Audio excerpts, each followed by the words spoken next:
Railway में जो पारा मेडिकल स्टाफ की भर्ती निकाली गई है उसके लिए कैसे आपको फॉर्म को अप्लाई करना है इस वीडियो में हम बात करने वाले हैं। पूरा इन्फॉर्मेशन मैं बताऊंगा, स्टेप बाय स्टेप फॉर्म भर के बताऊंगा। 1376 पदों पे परमानेंट जॉब रेलवे के द्वारा जो है पारा मेडिकल स्टाफ के लिए वैकेंसी निकाली गई। आप देखेंगे इसमें वेरियस पोस्ट आपके रहने वाले हैं, जैसे की exercise technician, pharmacist, cath laboratory technician, occupational therapist और भी है। यहाँ पे फील्ड वर्कर की वैकेंसी है, ईसीजी टेक्नीशियन है। तमाम जो है पोस्ट आपको इस तरह से देखने को मिलेंगे। वेरियस पोस्ट आपको 20 प्रकार के अलग अलग पोस्ट आपको देखने को मिलने वाले हैं और अलग अलग पोस्ट के लिए अलग अलग क्वालिफिकेशन भी यहाँ पे रखा गया है। मल्टीपल तरह के जो क्वालिफिकेशन है। एक बार आप फॉर्म भरने से पहले क्वालिफिकेशन को इन सबसे नीचे जो है ना, इस पीडीएफ नोटिफिकेशन के सबसे नीचे जो है आपको दे दिया गया है। कहीं कहीं पे पोस्ट में जो है ना आपको 12th भी बोला गया, मतलब आप 12th पास है ना तो आप फॉर्म को अप्लाई करिए। जैसे फील्ड वर्कर वाला जो पोस्ट है उसमें आपको मैं बताना चाहूंगा, देखिए यहाँ पे इसमें बोला गया है कि फील्ड वर्कर वाले में यहाँ पे क्या आपको जो है क्वालिफिकेशन चाहिए। तो यहाँ देखिए नीचे में दिया गया अलग अलग जोन वाइज वैकेंसी, की जोन में कहाँ कितनी वैकेंसी उसको दिखाया गया है। और थोड़ा सा ऊपर की तरफ बढ़ेंगे तो यहाँ पे आपको क्वालिफिकेशन बताया गया। देखिए यहाँ पे मैं आपको दिखाना चाहूंगा, जैसे मान लीजिए आप जो फॉर्म भरना चाहते हैं फील्ड वर्कर वाले पोस्ट पे, तो फील्ड वर्कर का जो पोस्ट है उसमें जो है ना कहीं पे देखेंगे तो आपको 10+2 बोला गया है। ये देखिए आपका डिप्लोमा डिग्री ऑक्यूपेशनल थेरेपी में चाहिए और बैचलर इन ऑडियोलॉजी। इसके अलावा और कुछ पोस्ट है जिसमें आपको जो है ना 12th ही बोला गया है।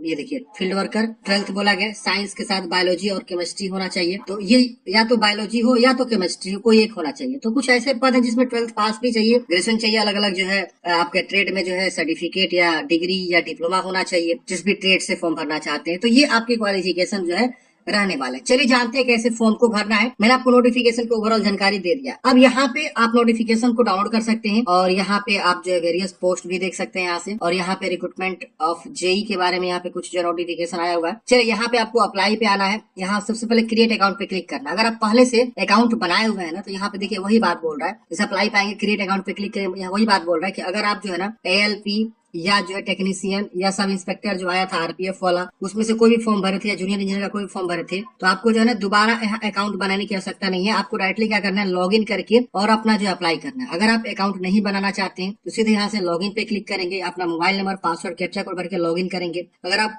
पासवर्ड भूल चुके हैं तो फॉरगेट पासवर्ड पे क्लिक करेंगे, mobile number, date of birth लिख के कैप्चा कोड भर के प्रोसीड करेंगे तो आपका पासवर्ड जो फॉरगेट करने का ऑप्शन आ जाएगा। अगर आप मान लीजिए पहली बार फॉर्म भर रहे हैं तो आपको यहाँ पे अपना रजिस्ट्रेशन करना होगा। जैसे आप नेशनलिटी चूज करना होगा, नाम, फुल नेम, फिर यहाँ पे डेट ऑफ बर्थ, फिर दोबारा डेट ऑफ बर्थ, फिर जेंडर, फिर दोबारा जेंडर को चूज करेंगे, फादर्स नेम, दोबारा फादर्स नेम, हर चीज को दो बार लिखवा रहे हैं ताकि गलती ना हो। फिर मदर्स नेम, यहाँ आधार नंबर लिख के वेरीफाई करना है। आधार नंबर नहीं है तो आई डोंट हैव आधार पे क्लिक करेंगे और इस पे क्लिक करेंगे तो यहाँ पे आपको एक दूसरा ID प्रूफ देने के लिए बोलेगा, जैसे वोटर कार्ड, पैन कार्ड, वो चूज करेंगे, उसकी संख्या लिखेंगे, प्लेस ऑफ इश्यूइंग अथॉरिटी और इश्यू डेट कब है ये बताएंगे। फिर यहाँ पे ईमेल एड्रेस, मोबाइल नंबर लिख के जनरेट OTP पे क्लिक करेंगे तो आपके मोबाइल पे OTP जाएगा, ईमेल पे OTP जाएगा, उसको वेरीफाई कर लेना। फिर यहाँ पे आपको पासवर्ड एक बना लेनी है, जैसे चाहे वैसे पासवर्ड बना सकते हैं ताकि फ्यूचर में जब भी रेलवे के द्वारा और कोई वैकेंसी आए तो उसी यूजर ID पासवर्ड से आप लॉगिन करके अपना जो है फॉर्म को अप्लाई कर सके। तो वो पासवर्ड आप यहाँ पे बना के अच्छे से याद कर लीजिएगा। यहाँ बताया गया कि upper case, lower case, small character, numbers वगैरह यूज करते हुए आपको पासवर्ड को बनाना है। फिर कैप्चा कोड भर के प्रोसेस एंड क्रिएट अकाउंट पे क्लिक करेंगे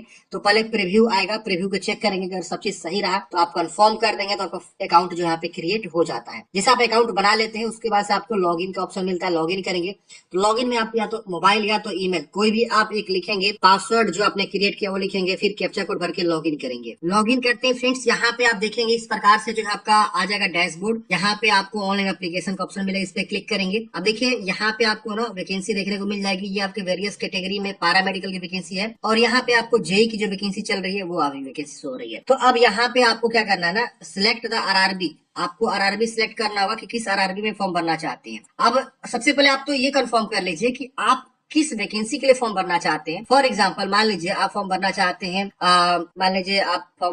हैं, सपोज फील्ड वर्कर का ही पोस्ट पे, जिसमें आप देखेंगे 12th पास होना चाहिए, साइंस के साथ विद बायोलॉजी या केमिस्ट्री को एक होना चाहिए। तो आप फील्ड वर्कर के लिए अप्लाई करना चाहते हैं तो इसमें आपको ये कंफर्म हो गया कि इस पोस्ट पे अप्लाई करना चाहते हैं। उसके बाद ये आप कंफर्म करिए किस जोन से फॉर्म भरना चाहते हैं। तो नीचे में आपको जोन वाइज वैकेंसी देखने में देखिए, RRB wise railway zone post vacancy. अब यहाँ पे आपको ना दिया गया है कि जैसे मान लीजिए यहाँ पे आपको RRB अहमदाबाद में वैकेंसी है, आप देख सकते हैं यहाँ पे मात्र जो है इतने ही प्रकार की वैकेंसी, 5 प्रकार के अलग अलग वैकेंसी, 32 पोस्ट इस तरह अकाउंट पोस्ट है। अब इसमें देखेंगे तो फील्ड वर्कर है ये नहीं है, तो आप ये जोन क्यों चूज करेंगे? ये जोन आप चूज करेंगे गलत हो जाएगा क्योंकि यहाँ पे फील्ड वर्कर की वैकेंसी नहीं है। अब इसमें भी नहीं है, देख रहे हैं ना। अब ये देखिए यहाँ पे फील्ड वर्कर की वैकेंसी, क्योंकि मैंने पहले ही कंफर्म किया कि पहले आप पोस्ट को कंफर्म करिए किस पोस्ट पे फॉर्म भरना चाहते हैं, उसके बाद आप जोन चूज करिए, ताकि आपको ये समझ आ सके कि कहाँ मेरी पोस्ट है, किस जोन में पोस्ट है। अब यहाँ देखेंगे तो इसमें भी आपका फील्ड वर्कर की वैकेंसी नहीं है, तो ये जोन आप चूज करेंगे ना, ये बेंगलुरु वाला कोई मतलब नहीं बनता। तो पहले आप कंफर्म हो लीजिए कि किस जोन के लिए आप फॉर्म भरना चाहते हैं, और उस जोन में आप जिस पोस्ट पे फॉर्म भरना चाहते हैं वो पोस्ट पे खाली है कि नहीं है, समझ रहे ना। तो इस हिसाब से आपको ना देखना होगा, और एक चीज और कोशिश करिएगा कि उस पोस्ट पे जब आप फॉर्म भर रहे हैं ना, तो उसमें मैक्सिमम जो है सीट किस जोन में है, ज्यादा से ज्यादा सीट किस जोन में है,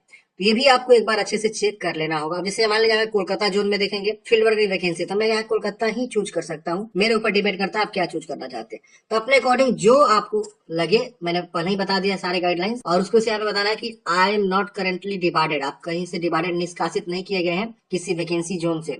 अभी नेक्स्ट करना है, नेक्स्ट करते ही इस प्रकार से आएगा, आपका डाटा जो है फैच होगा प्रीवियस डाटा से, तो आपको घबराना नहीं है, आपको क्लोज कर देना। अगर आप पहले से रजिस्टर किए होंगे, पहले से फॉर्म भरे होंगे ना, पुराना ही डाटा आपका यहाँ पे फैच हो जाएगा, जो कि आपका डेट ऑफ बर्थ सब चीज यहाँ पे आएगा। चलिए नीचे आएंगे, अब यहाँ पे देखेंगे तो इस स्टेप में आपको जो है ना कुछ पर्सनल डिटेल्स अपने भरनी होंगी। जैसे आप देखेंगे यहाँ आपका डेट ऑफ बर्थ है, सब आपका शो होगा, मदर्स नेम, फादर्स नेम, यहाँ आप मैरिड है कि अनमैरिड बताएंगे, रिलीजन बताएंगे, मदर टंग मातृभाषा क्या है आपकी, यहाँ पे चॉइस ऑफ लैंग्वेज, मतलब एग्जामिनेशन का जो लैंग्वेज है वो क्या रहेगा, हिंदी में एग्जाम देना चाहते हैं या अंग्रेजी में, बंगाली में, तमाम और भाषा है।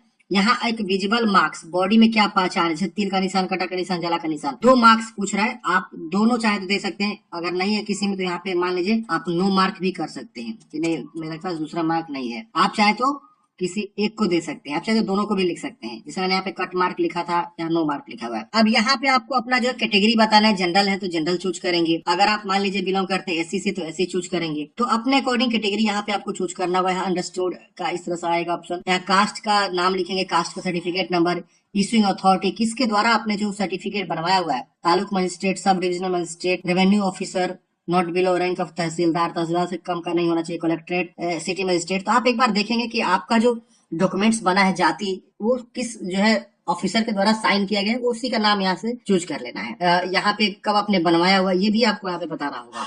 अगर मान लीजिए आप ओबीसी से आएंगे तो ओबीसी आपको इस तरह से आएगा, अंडरस्टूड करना होगा। अब यहाँ पूछेगा कि आप नॉन क्रीमी लेयर है या क्रीमी लेयर है। अगर आप पूछ रहे do you come under OBC non creamy layer, अगर आप ओबीसी नॉन क्रीमी लेयर के अंतर्गत आते हैं तो आप यहाँ यस करें। इसके अंतर्गत कौन आता है, तो जिनकी फैमिली इनकम 8 लाख से कम है वो नॉन क्रीमी लेयर के अंतर्गत आएगा। तो अपना यहाँ पे यस करके और यहाँ सर्टिफिकेट नंबर, इश्यूइंग अथॉरिटी और डेट ऑफ इश्यू बता के आगे प्रोसेस कर। तो ये यहाँ पे बेसिक जानकारी है, आप अपने अकॉर्डिंग सही से भरेंगे। अब यहाँ पे आपको अपना ना एड्रेस भरना है, जैसे प्रेजेंट एड्रेस, यहाँ पे परमानेंट एड्रेस, जो भी एड्रेस है आपका प्रॉपर एड्रेस से आप भरना। जैसे पहले राज्य डिस्ट्रिक्ट चूज करेंगे, फिर यहाँ पे प्रॉपर एड्रेस लिखेंगे, विलेज या सिटी टाउन का नाम लिखेंगे, तीनों में से कोई एक, फिर पिन कोड लिखेंगे।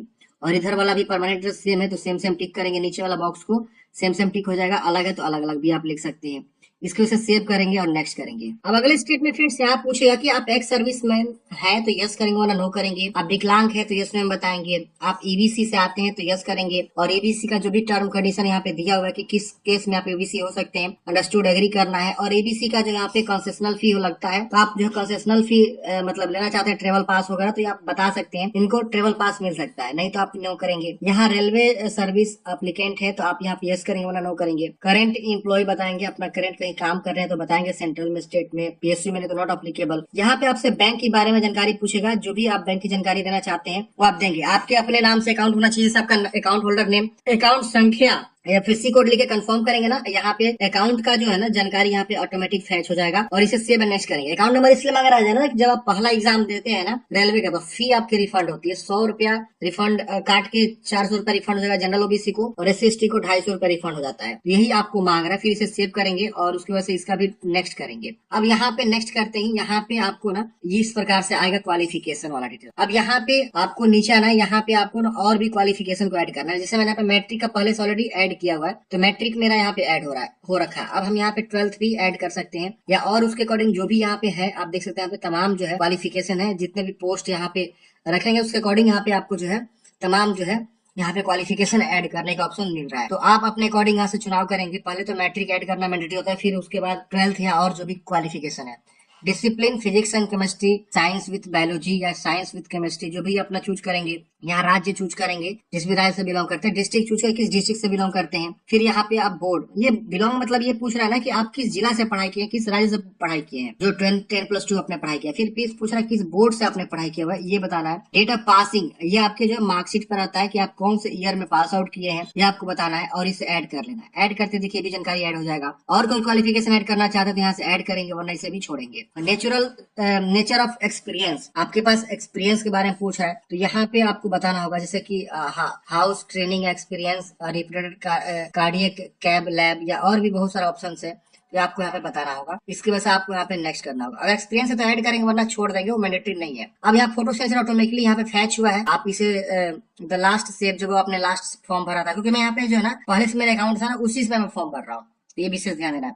यहाँ पे फोटोग्राफ सिग्नेचर आपको यहाँ पे अपलोड करना, जो कि मैंने ऑलरेडी अपलोड किया हुआ है। फाइल साइज दिया 30 से 70 KB के बीच जेपीजी में। यहाँ पे आप देख सकते हैं सैंपल भी कि किस प्रकार का फोटो एक्सेप्ट होता है, किस प्रकार का रिजेक्ट हो जाता है। ये रिजेक्शन वाले फोटो है ऊपर वाले, नीचे में देखिए इस प्रकार से सही फोटो है। इसी तरह से आप फोटो लेटेस्ट वाला अपलोड करेंगे। फिर सिग्नेचर बोला गया 30 से 70 KB के बीच आप यहाँ पे ऐड करेंगे। अब ये भी फोटो का यहाँ पे सारी गाइडलाइंस दिया हुआ है, सिग्नेचर का सारी गाइडलाइंस दिया हुआ है, इसके अकॉर्डिंग आप अटैच करेंगे। फिर से भी सेव एंड नेक्स्ट कर देंगे। अब यहाँ पे आपको प्रीफरेंस आ जाता है कि आप जो है किस प्रीफरेंस के लिए फॉर्म भरना चाहते हैं, मतलब किस जो है जोन के लिए फॉर्म भरना चाहते हैं। तो यहाँ पे आप देखेंगे उस जोन में जो भी वैकेंसी होगी आपका शो होगा। तो यहाँ से आपको ना आरआरबी सिलेक्ट, आरआरबी हमने कोलकाता किया हुआ है, तो उसके अंदर का 2 जोन है, ठीक है ना।